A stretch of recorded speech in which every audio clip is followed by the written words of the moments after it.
Hello बच्चों, वीकेसी classes में आप सभी का स्वागत है। आज का अपना टॉपिक रहेगा क्लास 12th का और यूनिट 3rd का हमारा ये 3rd लेक्चर है। ठीक है, और आज हम बायोट लॉ की सेकंड एप्लीकेशन करने जा रहे हैं। और सेकंड एप्लीकेशन कौन सी हमारी, magnetic field at axis of circular coil carrying current. ठीक है, जैसे हमारे पास क्या होगी, एक ये सर्कुलर कॉइल होगी और जिसके अंदर इस प्रकार से आई करंट फ्लो हो रहा है।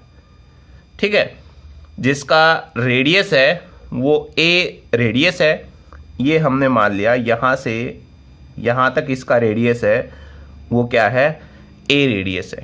और हमने यहाँ पर इस पूरी रिंग की वजह से या जो लूप है इसकी वजह से पी पॉइंट के ऊपर मैग्नेटिक फील्ड निकालना है, कितना हो जाएगा। और ये पी पॉइंट इसकी एक्सियल लाइन के ऊपर लाई कर रहा है, यानी इसके सेंटर के अंदर से जो लाइन पास कर रही है उसके ऊपर ये पी पॉइंट लाई कर रहा है। ठीक है, यहाँ पर हमने मैग्नेटिक फील्ड निकालना है। और ये जो पी पॉइंट है वो एक्स डिस्टेंस की दूरी के ऊपर है इसके सेंटर से यहाँ तक, और यही बातें हमने यहाँ पर लिखी हैं।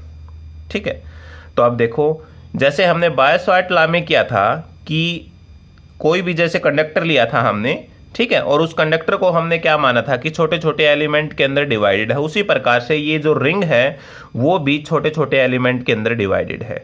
और उनमें से एक एलिमेंट हमने ले लिया ये यहाँ पर, जिसकी लेंथ कितनी है dl, और पूरी रिंग की कितनी है यहाँ पर l जो है। ठीक है, तो हम इसकी dl एलिमेंट है, इसकी वजह से p पॉइंट के ऊपर मैग्नेटिक फील्ड निकालेंगे। ठीक है, तो यहां से इसको हम मिला देते हैं। ठीक है, ये हमने यहां से इसको मिला दिया। तो अब थोड़ा सा इसके पहले टॉपिक को आप रिवाइज करो बेटा। बायोट लॉ में उसमें आपको बताया गया था कि जो मैग्नेटिक फील्ड होता है वो dl और r के परपेंडिकुलर होता है। ये यहां से यहां तक का हमने डिस्टेंस मान लिया r है। ठीक है, तो इनके परपेंडिकुलर होगा और इस P पॉइंट पर निकालेंगे तो क्या होगा, dl और r के परपेंडिकुलर। तो इसके परपेंडिकुलर, r के परपेंडिकुलर यहां पर कैसे हो जाएगा, कुछ इस प्रकार से। ठीक है, यानी ये जो है हमारे पास वो 90 डिग्री का एंगल है, तो यहां पर क्या हो जाएगा, ये dB हो जाएगा, स्मॉल मैग्नेटिक फील्ड इस स्मॉल एलिमेंट की वजह से। ठीक है, क्योंकि हमारे पास मैग्नेटिक फील्ड dl और r के परपेंडिकुलर होता है, इसके साथ साथ करंट के भी मैग्नेटिक फील्ड परपेंडिकुलर होता है। ठीक है, तो यहां पर देखिए ये जो मैग्नेटिक फील्ड है dB, ये दो कंपोनेंट में रिजोल्व होगा यहां पर। ठीक है, एक एक्स एक्सिस में होगा और एक वाई एक्सिस में होगा, यानी एक इस प्रकार से होगा। ठीक है, इसको हम एंगल फाई मान लें तो बेटा देखो ये जो एंगल हो जाएगा हमारे पास, ये यहां से यहां तक, ये भी तो हमारे पास फाई हो जाएगा। कैसे फाई हुआ, देखिए ये वाली लाइन है, इसके परपेंडिकुलर हो गया ये। ठीक है, और ये वाली लाइन है, इसके परपेंडिकुलर हो गया ये। और ये इसलिए हुआ है क्योंकि दो लाइनों के बीच हमारे पास जो एंगल होता है वही उनके परपेंडिकुलर लाइन के बीच में एंगल होता है। ठीक है, यानी एक ये हो गई और एक ये हो गई, इन दो लाइनों के बीच ये एंगल बन रहा है, और ये हो गया और ये हो गया, इन दो लाइनों के बीच में ये एंगल बन रहा है। तो इसकी परपेंडिकुलर लाइन तो ये है, ठीक है, और इसकी परपेंडिकुलर लाइन ये है, तो इसलिए ये एंगल हमारे पास फाई हो जाएगा, तो ये भी एंगल क्या हो जाएगा, फाई हो जाएगा। ठीक है, क्लियर होगी ना ये बात। चलो, तो इससे अगर हम देखें ये कंपोनेंट बेटा कौन सा हो जाएगा, जिसके अलोंग हमारे पास एंगल होता है वो हम क्या लेते हैं, कॉस थीटा। तो ये हो जाएगा हमारे पास dB cos फाई, और ऐसे ये कौन सा हो जाएगा, dB sin फाई हो जाएगा। ठीक है, ध्यान रखना जिसके अलोंग हमारा एंगल है उसके अलोंग कोस का कंपोनेंट होगा, और दूसरी साइड है उसके अलोंग हमारा साइन का कंपोनेंट होगा। ओके, तो अगर कॉइल की बात करें बेटा हम, ये तो हमने इस एलिमेंट के द्वारा निकाल दिया। ठीक है। अब जैसे हमारे पास जो रिंग होती है, जैसे ये हो गई, इस प्रकार से हम मान ले ऐसे सर्कुलर रिंग हो गई, तो इसका ये पोर्शन हमने क्या ले लिया, एक डीएल ले लिया, इतना सारा। ठीक है, तो इसके अपोजिट भी तो हो सकता है ना दूसरी साइड, या हम यहां पर भी मान सकते हैं ये वाला पोर्शन। जैसे अगर यहां मान ले, हम सपोज कर लिया इतना हमने मान लिया, ठीक है, तो इसके ठीक अपोजिट जो नीचे की साइड में है वो भी हमारे पास एलिमेंट हो जाएगा, डीएल उतना ही सेम। तो यहां हमने मान लिया कि इसके अपोजिट जो है एक और ये एलिमेंट हमने मान लिया, ठीक है, जिसकी लेंथ क्या है, डीएल है। और जब इसको हम यहां से मिलाएंगे तो ये भी हमारे पास डिस्टेंस कितना हो जाएगा, आर डिस्टेंस ही हो जाएगा। जो प्रोसीजर यहां लागू हुआ था वो सारा प्रोसीजर यहां लागू हो जाएगा, ठीक है। तो अब इसके द्वारा मैग्नेटिक फील्ड कौन सा हो जाएगा, डीबी स्मॉल मैग्नेटिक फील्ड हो जाएगा, ठीक है। और वो क्या होगा, इसके परपेंडिकुलर होगा, और वो कुछ इस प्रकार से, ठीक है। सेम उसी तरह से ये एंगल हमारे पास कौन सा हो जाएगा, फाई एंगल हो जाएगा, ठीक है। तो अब देखिए ये कंपोनेंट जो डीबी है ये भी हमारे पास उसी तरह दो कंपोनेंट में रिजोल्व होगा जैसे पहले हुआ था, एक इस प्रकार से और एक इस प्रकार से। अब ये फाई हो गया तो इसका मतलब ये वाला एंगल है ये भी कौन सा हो जाएगा, फाई हो जाएगा। तो इसके अलोंग कौन सा कंपोनेंट हो जाएगा हमारा, डी बी कॉस फाई, और इसके अलोंग कौन सा हो जाएगा, डी बी साइन फाई, ठीक है। डायग्राम क्लियर हो गया। चलो तो अब यहां से हम नेट मैग्नेटिक फील्ड निकाल सकते हैं बेटा, नेट मैग्नेटिक फील्ड। और नेट मैग्नेटिक फील्ड किसके इक्वल होगा, देखिए जो कोस के कंपोनेंट है हमारे पास डी बी कॉस फाई, और ये दोनों इक्वल हैं और अपोजिट है, तो इसलिए ये दोनों क्या हो जाएंगे, कैंसिल आउट हो जाएंगे, ठीक है। यानी नेट मैग्नेटिक फील्ड किसके अलोंग मिलेगा हमें, जो साइन के कंपोनेंट है इनके अलोंग मिलेगा, ठीक है। यानी जो वाई एक्सिस वाले कंपोनेंट है वो कैंसिल आउट हो जाएंगे इक्वल और अपोजिट होने की वजह से, ठीक है। तो देखिए यहां मैं लिख भी देता हूं, the component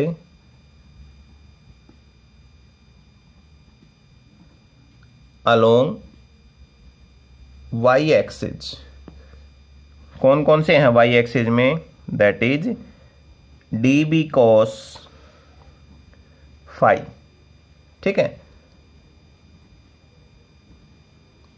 which are equal and opposite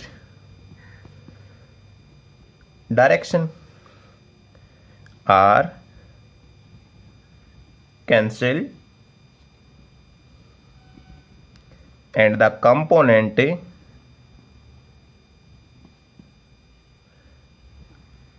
along x axis, x axis के along कौन से कंपोनेंट हैं, D B sine phi,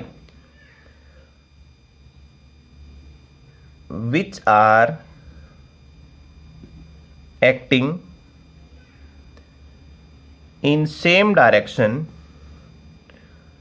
are added and give net magnetic field, ठीक है। जो सेम डायरेक्शन के अंदर है वो हमें नेट मैग्नेटिक फील्ड देंगे। तो पी पॉइंट के ऊपर नेट मैग्नेटिक फील्ड क्या हो जाएगा हमारे पास, तो देखिए पहले यहां पर बायो-सॉर्ट लॉ लगाते हैं, ठीक है। तो अकॉर्डिंग टू बायो-सॉर्ट लॉ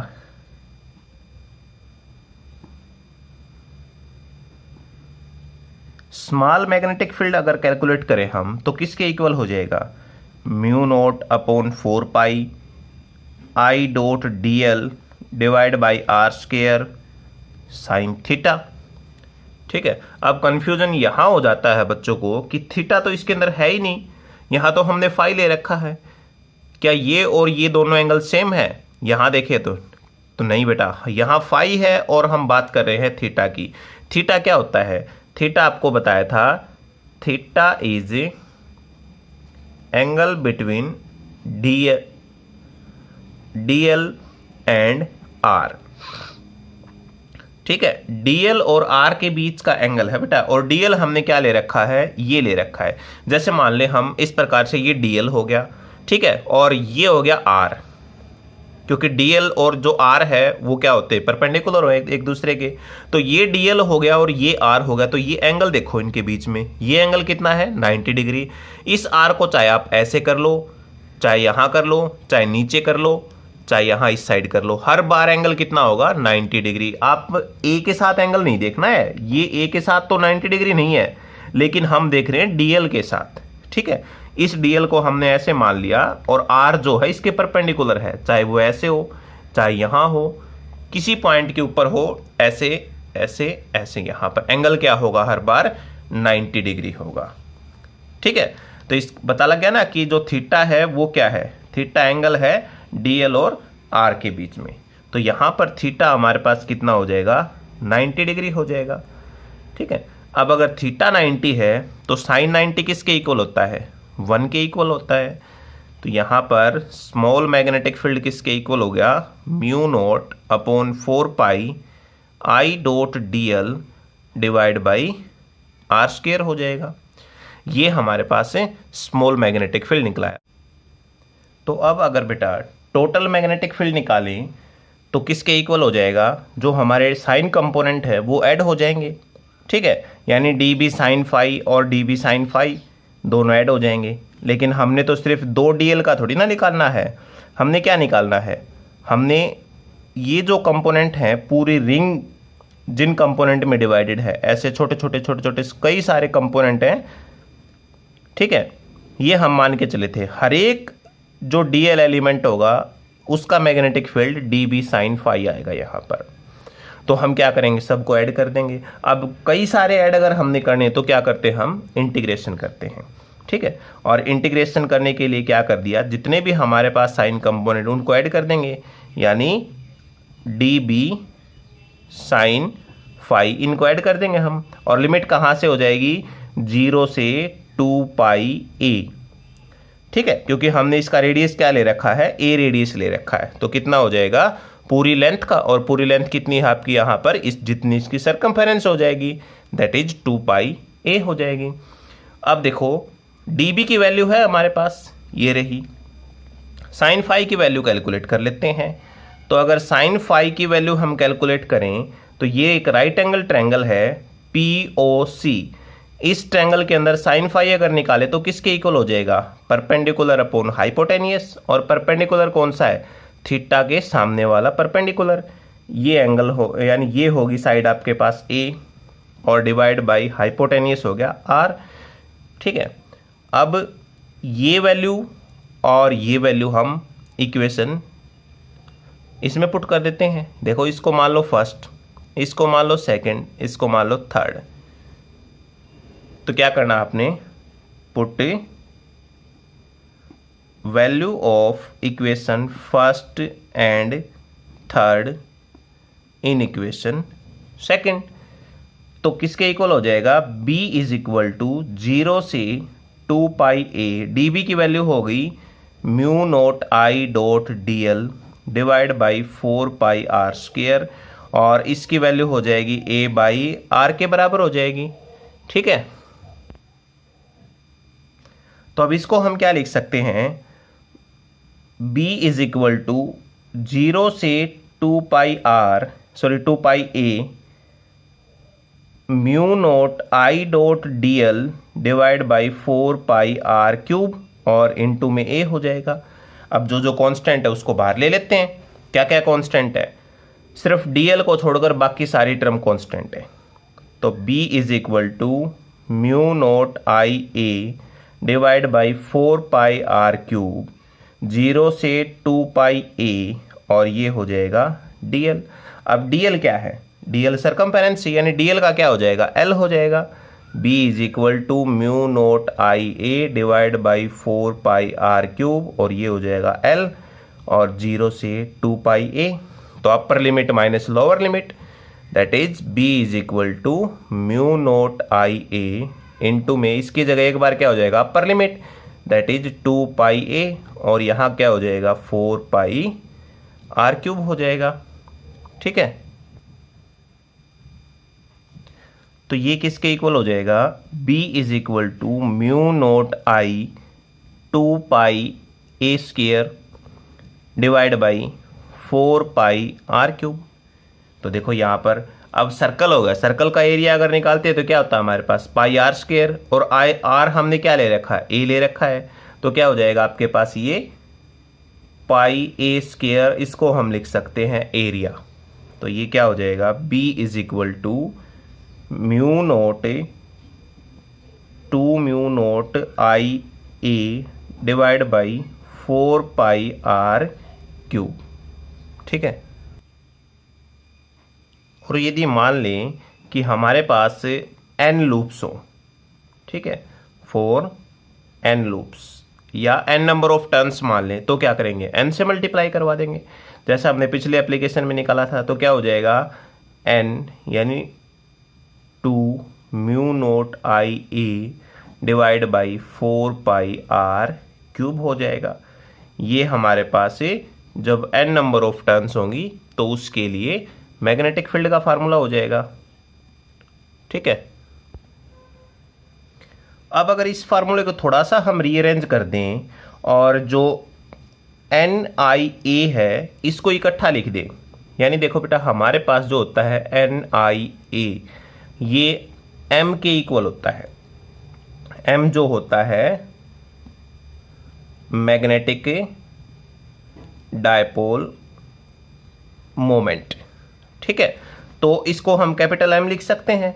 तो यहां से मैग्नेटिक फील्ड किसके इक्वल हो जाएगा, B इज इक्वल टू ये हो जाएगा 2 mu naught M divide by 4 pi R cube. M हमारे पास क्या है, मैग्नेटिक डायपोल मोमेंट है। ठीक है, कई बुक में आपको ऐसे भी लिखा मिल जाएगा PM मैग्नेटिक डायपोल मोमेंट। ठीक है, तो यहां पर P और शॉर्ट में M हो जाए तो भी कोई कंफ्यूजन मत रखना। ठीक है, वो बात भी एक है, कैपिटल M लिख लिया तो भी बात एक ही है। ओके, अब स्पेशल केस देखते हैं। स्पेशल केस में हमें जैसे R हो गया तो R की वैल्यू की नीड पड़ेगी ये। ठीक है, ये जो R है यहाँ पर इस R की वैल्यू की जरूरत पड़ेगी। तो यहाँ से R की वैल्यू हम कैलकुलेट कर सकते हैं, इसके अंदर पाइथागोरस थ्योरम लगा सकते हैं हम। क्या हो जाएगा, ये हाइपोटेनियस है तो बेस का स्क्वायर और परपेंडिकुलर का स्क्वायर वो किसके बराबर हो जाएगा, हाइपोटेनियस के स्क्वायर के बराबर। तो देखो यहां से R की वैल्यू कैलकुलेट करते हैं।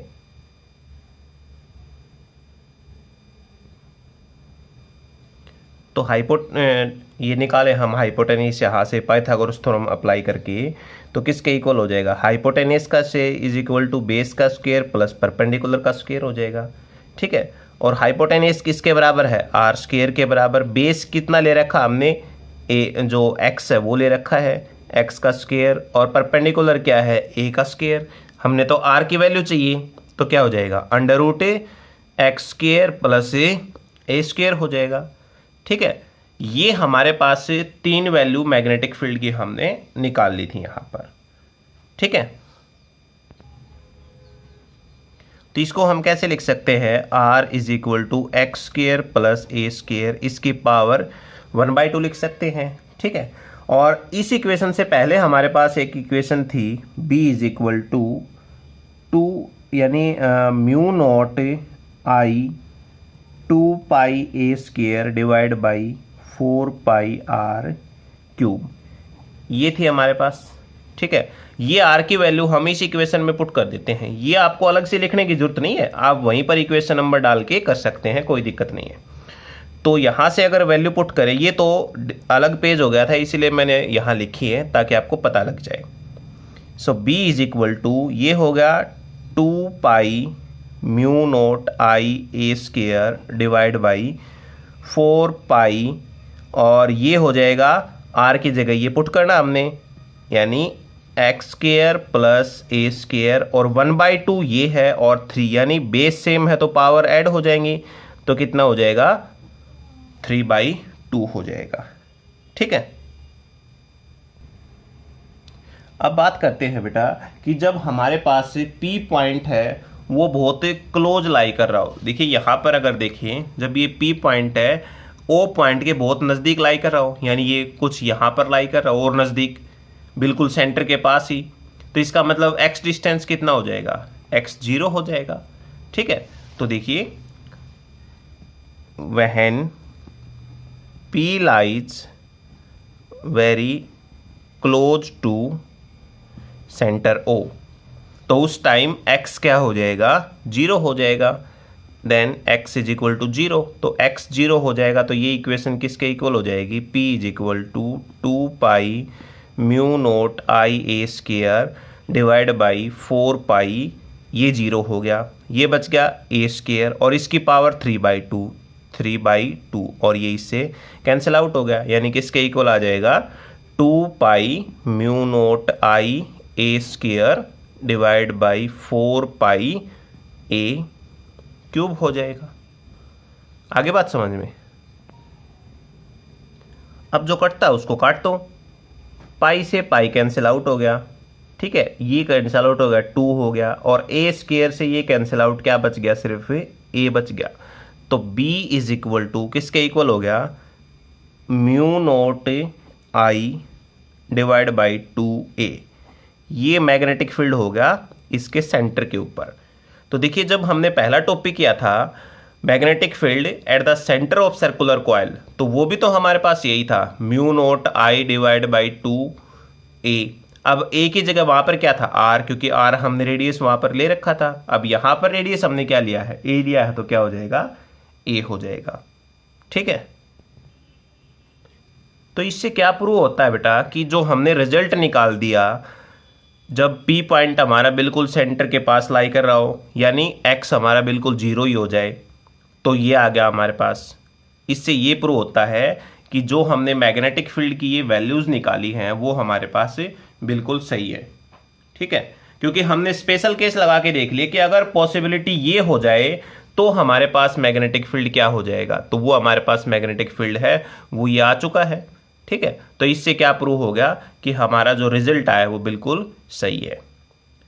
तो इस टॉपिक को आपने ध्यान से करना है बेटा, पूरा मैथमेटिकल पोर्शन है, कोई ज़्यादा मुश्किल नहीं है। फिर भी अगर प्रॉब्लम आती है तो आप कमेंट बॉक्स में ज़रूर लिखें, आपकी प्रॉब्लम को सोल्व किया जाएगा। ठीक है, और वीडियो को बेटा लाइक करें, सब्सक्राइब करें चैनल को अगर आपने सब्सक्राइब नहीं किया अब तक, और अपने दोस्तों के पास भी इसे शेयर करें। Thank you.